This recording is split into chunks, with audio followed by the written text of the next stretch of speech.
Isolation day 58, Friday the 15th of May. I hope everyone's well and you're looking after yourselves. This is going to be a relatively short video because I had another night of low blood sugars last night, so I'm a bit tired. Chronometer 15th of May. Breakfast was the cauliflower breakfast scramble, which is day 5 of the Mastering Diabetes, well, as it shows in the book. And I didn't have lunch because this was quite late, 1 o'clock, so I had an evening meal here, and you can see I had a bit of chicken. The chicken had been cooked in water. The good thing about the day is fat's 13.2 grams, even with a little bit of chicken, and let's be honest, it was only 50 grams. Over 100 grams of carbs, which is amazing.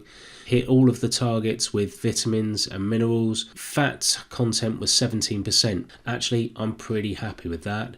So this is the end of day 5 of the transition from keto to low-fat plant-based whole food, and I wanted to analyse the 5 days, have a look at my bolus insulin as an average and my basal insulin as an average, and then compare it to the 5 days prior to starting the transition. So have a look at this. This is the Medtronic CareLink report that you've seen a number of times if you've been watching some of the other videos. What I wanted to do was compare the 5 days before I started the transition, before I started eating low-fat plant-based whole food, and the last 5 days of actually being on the diet. So let's see, 6th of May to the 10th of May. On the right-hand side here,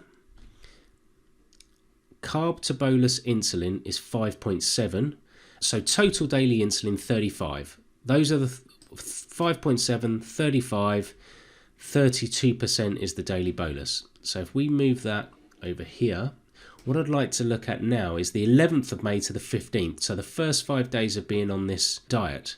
When we compare the two, average daily carbs have doubled, and the rest, I think that must have been a heavy week because of low blood sugars maybe. Carb to bolus insulin, look at that as a change, 5.7 grams per unit to 20.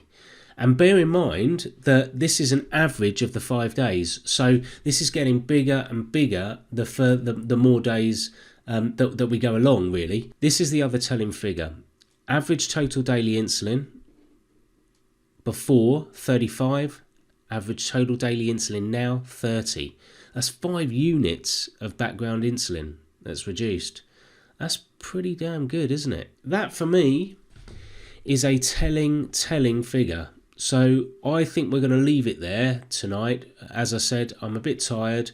I'm really pleased with that. As a first 5 days, I'm really pleased. I've got a couple more days of the first week, just eating breakfast, but also you can tell that my lunch and my evening meals are not really ketogenic anymore. So I've almost transitioned maybe a little bit too quickly.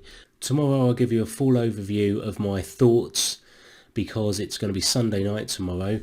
Also, I've received the omega-3 results, and I will show you those tomorrow, and I'll actually give you them as an attachment so you can have a full look through my my sort of stats. Okay, have a good night and look after yourselves.